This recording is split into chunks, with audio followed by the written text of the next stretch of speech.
I would like to thank the organizers of this wonderful event and everybody being here. And I have several things to share with you. I'm a new faculty at John Jay College of Criminal Justice. I'm not a lawyer, as somebody asked. I'm a biochemist, and actually plant research is also relatively new for me. And I'm trying to progress primarily. Majority of the experiments that we've done thus far are in vitro, and only now we're progressing into the in vivo, in planta, and looking how can we apply the same things, because you're certainly familiar when you publish a manuscript, the reviewers want to see both types of experiments, and may work well in the test tube, whereas there is absolutely different effect in live plants on live organisms. And I want to share with you some of the preliminary findings that we found. One of the proteins that inhibits the activity of a plant ribosomal inactivators. And let me ask you a question. How do we mammals battle our diseases, viruses, pathogens, or whatever else infects us? That's usually the first question I ask my students. But the question is, we have an immune system. Just like, imagine a medieval castle with the tall walls, that protected from the invaders, foreign invaders. Similarly, we have immune system, variety of different white cells and the compounds that they secrete that help us battle with a variety of different pathogens that try to infect our systems. The next question, what about plants? Plants do not have immune system as we do. However, if you look, they lack immune system. However, the variety of plants that are present on Earth, nowadays is much greater than the variety of any animal present on Earth, and yet somehow they're able to overcome the same pathogen, plant pathogens, of course. They have their unique pathogens. Somehow they're able to battle the infections, parasites that are constantly bombarding these specific organisms. And the answer lies, there are several answers. First of all, they have a protective barrier, the cell wall, and the cytoskeleton, actin cytoskeleton that to some points help to overcome. However, there are quite few toxic plant proteins that are secreted by different species. And for example, there are lectins that are ubiquitous in plants. And specifically, I will concentrate on so-called ribosome inactivating proteins, and I'll explain in a second what they are. They're widely distributed throughout the kingdom of plantae, and recent studies have shown that there are actually these ribosome inactivating proteins also found in bacterial species, some algae, and also in mammalian tissues have recently been discovered that possess so-called the N-glycosidase activity. And I'll explain in a second what that is. Of course, there are some protease inhibitors, the amylase inhibitors, that you have urease and so forth and so forth. The list of these plant toxic proteins is extensive rather. So, various plants produce these so-called ribosome inactivating proteins. As the name implies, ribosome inactivating proteins, these are toxic proteins that are produced within the cells and then exported and stored in the extracellular spaces. And it is postulated or believed that once the pathogen infects the cell, the toxin is readily available. By some means, it is attached to the outside of the membrane, cell wall, and the readily available toxin enters the cell along with the pathogen, and once inside, it specifically recognizes ribosomes, and it deactivates ribosomes. I'll go into detail in a second, and causing cellular death, apoptosis. And yes, the plant sacrifices itself, the cell, for the betterment of the whole organism, meaning that the virus also dies within this infected cell. And there are many different plants. For example, this is one of the famous examples are the castor bean plant, Ricinus communis, that produces toxin ricin. I'm going to mention several words about that as well. The jequirity bean, Abrus precatoris, for example, common pokeweed. And the castor bean plant and common pokeweed are the two primary plants that we're investigating, and the ribosome inactivating proteins primarily come from them. But the matter of fact is that many different plants produce these specific ribosome inactivating proteins that possess special N-glycosidase activity. And so what are the ribosome inactivating proteins, and how many varieties or types there are? And scientists have determined that there are 3 basic types of ribosome inactivating proteins. The type 1 ribosome inactivating protein, they are monomeric proteins, approximately 28-30 kilodaltons, and they possess this N-glycosidase enzymatic activity or domain. I'll explain what it is in a second. And an example of these type 1 proteins are pork-wheat antiviral protein that is synthesized by the pork-wheat plant, very ubiquitous plant. Type 2 ribosome inactivating proteins, example is ricin or abrin, and these are heterodimeric proteins. They possess this N-glycosidase active chain, the domain, catalytic domain, that is linked to the diverged and absolutely different domain known as the carbohydrate binding domain. This is the domain that recognizes carbohydrates on the outside of the plant cells, and that's how it attaches to the outside of the plant cell. And these two are linked through the disulfide bond. And examples, as I mentioned, are ricin and abrin. Also, Shiga toxin produced by certain enterobacterial E. coli and also Shigella species of bacteria also belong to this type 2 ribosome inactivating proteins.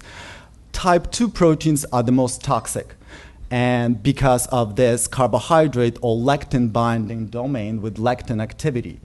And type 3 ribosome inactivating proteins, much less known about them. They do have this N-glycosidase active domain that is linked to the polypeptide with unknown characteristics. And some of the examples is, for example, barley translational inhibitor belongs to this type 3 category of ribosome inactivating proteins.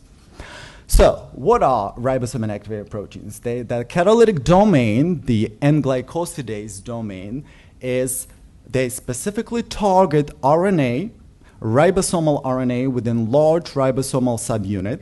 And imagine this is your ribosomal RNA, and they're highly specific. They recognize certain adenine residues within the ribosomal RNA, and this is adenine, and they depurinate. The adenine is the purine, so they depurinate the residues, and the lesion that is produced within the ribosomal RNA interferes with translation, one of the translocation steps of translation, and therefore ribosome stalls, protein synthesis is inhibited, and special apoptotic pathways are activated, committing suicide, basically. And virus propagation stops within that cell. So these are glycosidase domain proteins. And they're very highly specific. They recognize a specific sequence known as GAGA sequence within the 28S ribosomal RNA, large ribosomal subunit, and this sequence is located within this so-called the sarsen-ricin loop within the ribosomal subunit, large ribosomal subunit specifically. And we know that ribosomes are machineries for protein synthesis virtually, and proteins do 99 of 99 within the cell. So if protein synthesis ceases, basically cell has no choice but to commit suicide. Apoptotic pathways are activated. And in doing so, they protect the remainder of the plant tissue from the viral and pathogenic infections. And here's this GAGA sequence. Highly specific proteins recognize this adenine, known as the sarsen-ricin loop. And this specific adenine that I pointed out, 4324, comes from the rat, specifically rat liver ribosome, eukaryotic ribosome. This sarsen-ricin loop is a universally conserved loop. It's found in many different ribosomal subunits, including here we have some of the denotion. For example, this is the 28S ribosome from the eukaryote. We have E. coli, we have mouse, we have rice, we have rat, we have Saccharomyces, yeast, and the xenopus. and variety of these. This is a highly conserved loop, and the adenine, of course, numbering will change, but within each of these loops, there is this GA-GA sequence and a specific residue is recognized, and they specifically target one residue. Now, the selective toxicity of these ribosome inactivating proteins have been known since activity. Ricin is one of the notorious homicidal poisons that have been used for many different purposes. I'll explain a couple of words about that as well. And these ribosome inactivating proteins have been used to generate, for example, transgenic plants that make plants resistant to different viral and pathogenic infections. That's one of the applications. Here we have tobacco plants that were infected with tobacco mosaic virus, and these are the transgenic plants expressing rather these ribosome inactivating proteins, and you can see that phenotypically they're much better looking. Cancer therapy by many different biochemists and cancer biologists. These toxins where it is possible to link the toxin to an antibody that gives a selectivity to the toxin. Otherwise, if you inject toxin directly into your bloodstream, by the time, if you say per se you have a liver cancer, by the time it gets through your bloodstream, it will kill everything on its path, every cell that it's able to enter.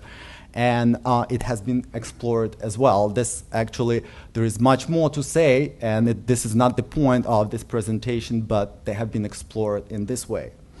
Political and military groups, for example, ricin and auberin are notorious homicidal poisons that have been known since antiquity.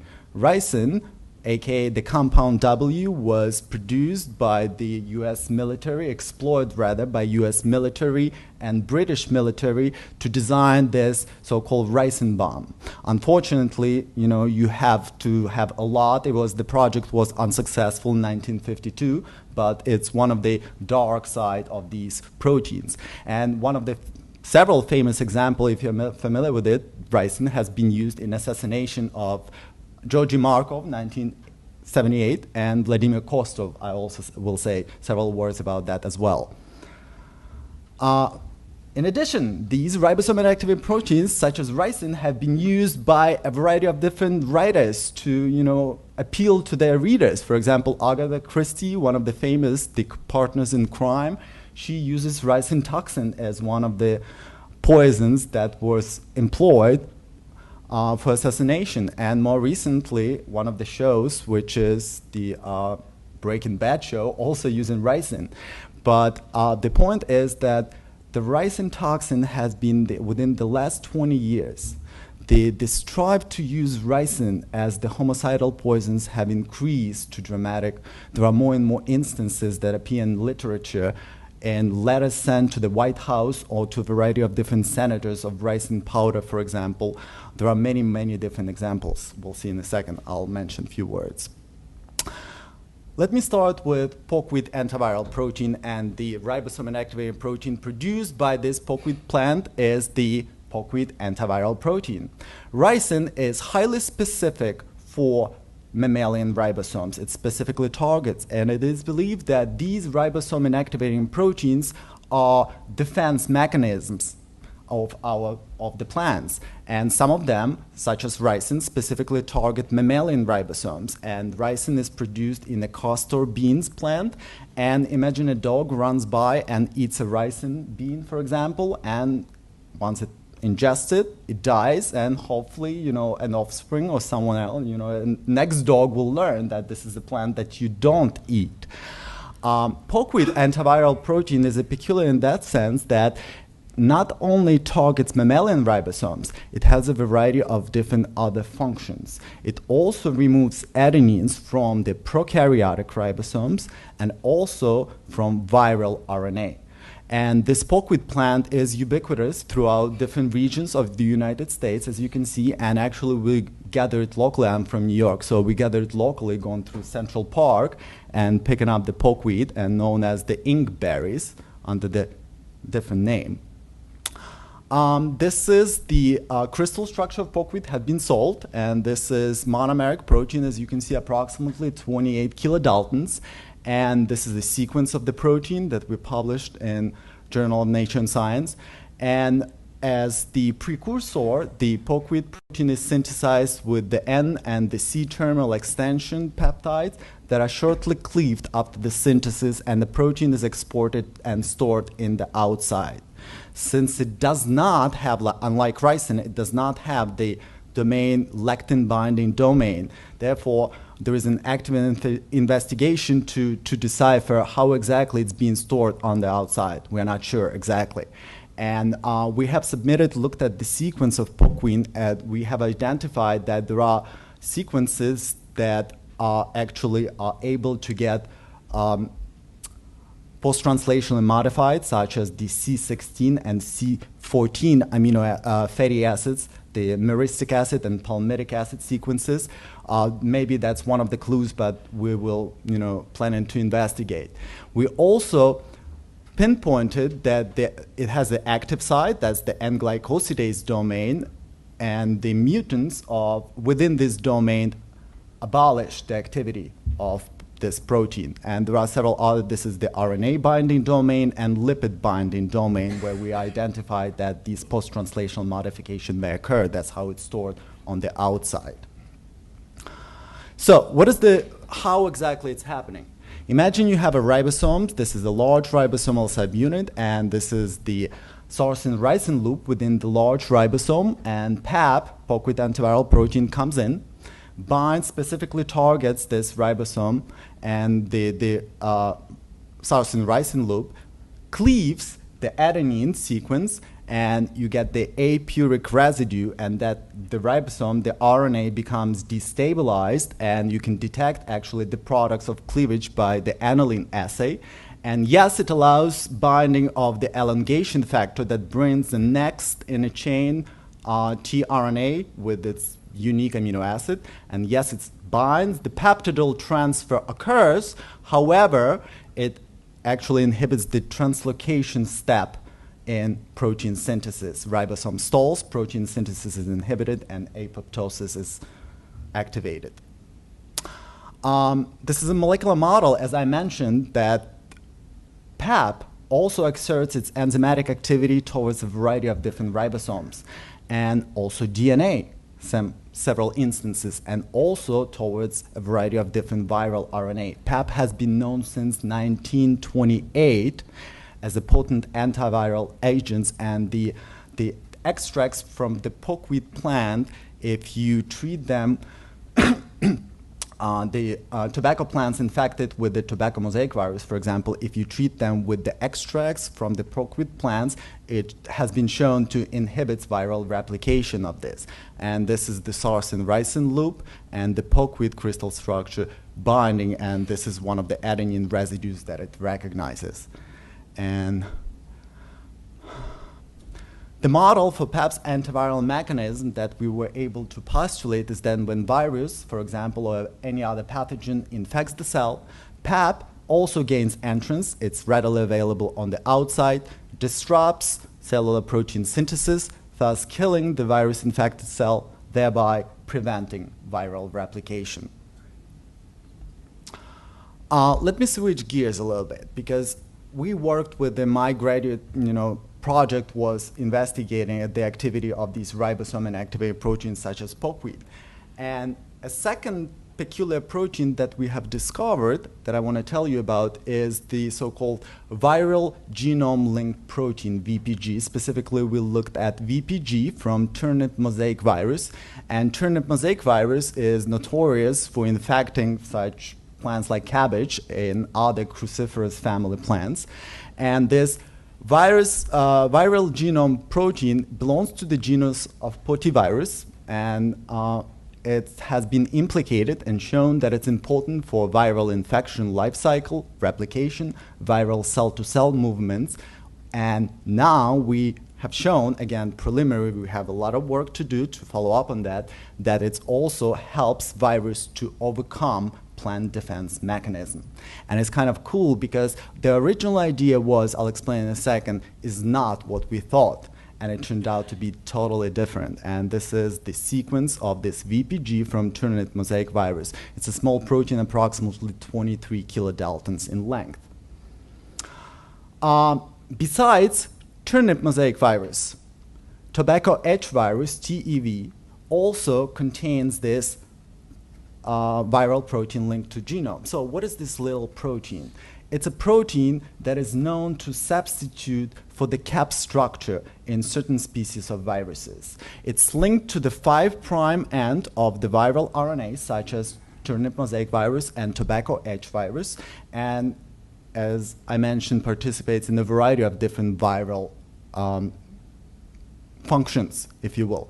This is the tobacco H virus, so-called the 5' sequence TEV leader sequence. And within this leader sequence, we were able to identify, our collaborators rather, it contains these 3 pseudonides, PK1, PK2, and 3. And within the PK1, there is this L3 loop that is complementary to the ribosomal RNA. Think about it. You know, how any protein synthesis happens. You have the 5' cap, you have the poly A tail, for example. Both increase the stability of the RNA, and both are necessary to initiate protein synthesis. And there are a set of initiation factors, protein factors, that specifically recognize the cap. There is the 4E, or either 4E, iso4E, isoform found in plant, and there is a scaffolding protein 4G that simultaneously binds to the 4E that recognizes the cap. The 4G recognizes PABP, poly A binding protein, and everything occurs in that circularized format to enhance the activity to, once the ribosome recognizes the AUG codon, it simply binds and slides off, producing multiple copies of these proteins. So this PK1, the L3 loop, is actually complementary to one of the ribosomal sequences that specifically where ribosome binds, or and rather recognizes and binds, and this has been shown to so-called the IRS, the internal ribosome entry site. That's where it docks and binds to. So both of these TEV and ternate mosaic virus contain small VPG protein linked to the 5' end through the tyrosine residue, and it has been shown that it has properties of cap. And this is the TEV RNA, structural TEV RNA, highly structured, and this is kind of what I tried to say, this VPG linked through the tyrosine residue at the 5' end, and 4E recognizes first, scaffolding protein 4B, PABP, etc., and everything occurs in this circularized format to increase the efficiency of protein synthesis, and this is the ribosome binding, also simultaneously binding to the initiation factor 3. So, what have we done? We showed this small viral protein found in the uncapped viral RNA. It actually increases the protein synthesis of the uncapped viruses, and uncapped viruses, and it decreases protein synthesis of the cellular capped RNA. So imagine a virus infects a eukaryotic cell. Its viruses are parasites. Their primary prerogative is to shut down the host translational machinery, or rather make it work for themselves. And that's what we see here. It specifically recruits translation initiation factors, and it binds to these translation initiation factors with much greater affinity than the cellular RNA, capped RNA. Thus, you can see that the translation of the capped RNA is decreased in the presence of the VPG, and the translation of capped cellular RNA is decreased, whereas translation of uncapped viral RNA is actually increased. What we've done is we have examined, we know that Pockweed antiviral protein is a cap-binding protein. We have published the studies, and since VPG in some instances substitutes for cap, our initial idea was to look at the interactions, and fluorescence is one of the means, physical means, that we use in my laboratory. And we have studied the interactions between PAP and VPG, and here's some data. These are the fluorescence binding curves, and this is the Van Gogh plot. And we have determined that these interactions are enthalpically favored and entropically driven. And we also have a set of VPG truncated mutants. For example, we also determined that VPG71, that has 71 amino acid truncated from the N-terminal, also serves as pretty nicely binds to the POC-with antiviral protein, and you'll see in a second that it inhibits its activity as well. And this is just competition studies that we've done with the translation initiation factor of iso4F, which is a complex of iso4E and iso4G. And you can see that also these are interactions of these translational initiation factors with the VPG and with the PAP. And this is the scatter plot that gave us an idea that there is one-to-one binding stoichiometry between these proteins. So then we performed several studies, and we have actually showed that in the presence of VPG, increasing amounts of VPG, PAP usually depurinates. This is the SR, sarsen ricin oligo, and the TV RNA and luciferase. So in the increasing amounts of VPG, we have shown that VPG decreases PAP activity, therefore it inhibits its activity. Several viruses. Here, PAP reduces infectivity of a variety of different viruses, not only plant and animal viruses, but a variety of others. Even HIV virus has been shown to be inhibited by these. And as I mentioned, PAP is the cap binding protein, and this is the KD is roughly very, very tight binding, about 60 nanomolar. So the model that we proposed earlier is that the PAP binds to the 5' cap end of the viral RNA, and with the help of these translation initiation factors, it translocates to the depurination sites of the RNA and removes different adenines within this viral RNA. Thus, the RNA becomes depurinated and there is no protein synthesis occurs. And again, there are a variety of different viruses that have been shown to be inhibited by this POC-with plant. But what about uncapped viruses? The uncapped viruses, of course, we don't have a lot of time, but we have shown later on that translation initiation factors are the keys. Many viruses have the 5' translational enhancers or the 3', and recruitment of the translation initiation factors is, in fact, the way how PAP recognizes and depurinate targets viral RNA for depurination. I mentioned a few words about ricin, and of course, you probably know the Markov was assassinated by this special, an ingenious mechanism is a huge umbrella where inside you have a trigger mechanism that releases that ricin bullets stuffed with ricin, and the bullet itself is actually made of platinum iridium alloy that is immunologically inert, and the polymer also encoding the bullet degrades at the room temperature and virtually not detectable. And about 2 beans are deadly, and different beans, depending on the growth conditions, contain different amounts of ricin. And Markov was injected with 500 micrograms. And of course, the ricin having 2 chains, there are 2 clathrin-dependent versus independent endocytosis, form an endosome and translocation of retrograde trafficking, where the B chain is cleaved and the catalytic domain deactivates ribosomes, causing cellular death. And this is just, I'll skip this slide since we don't have time, I'm sorry. Now, what we have shown also, the idea was, okay, it inhibits this POC-with antiviral protein, which is a plant defense mechanism. And we decided to look, what if it also, does it have any activity on other ribosome and activated protein, perhaps more deadly than POC-with plant? And this is the catalytic subunit of ricin, and this is catalytic subunit of sugar toxin, STIX2. And we have shown that this viral protein also binds tightly to ricin, and it inhibits ricin activity as well. And this is unpublished data. This is just preliminary studies, and we're moving on into the in vivo experiments to prove that, in fact, this is what's happening. And so our idea is that depurination inhibition by VPG may confirm an advantage for the viral replication. and suggest the possible use of this protein. Perhaps, yes, it's nice to inhibit viral RNA, but since it also inhibits such deadly toxins as ricin, we showed it in vitro, and perhaps we investigated the Shiga toxin as well, perhaps we can use it to, to inhibit these biologically potent toxins. And I want to thank you. I want to thank my lab. Here's several members of my lab, and the PRISM at our John Jay College, which is the program for research initiatives for science and math, and several of my collaborators, Dixie Gass from Hunter College, Vern Schramm from the Albert Einstein Chair of Biochemistry, who is a specialist of ricin, and Nilgan Toomer from Rutgers, and Kathy Hudak from the York College, Toronto. Thank you.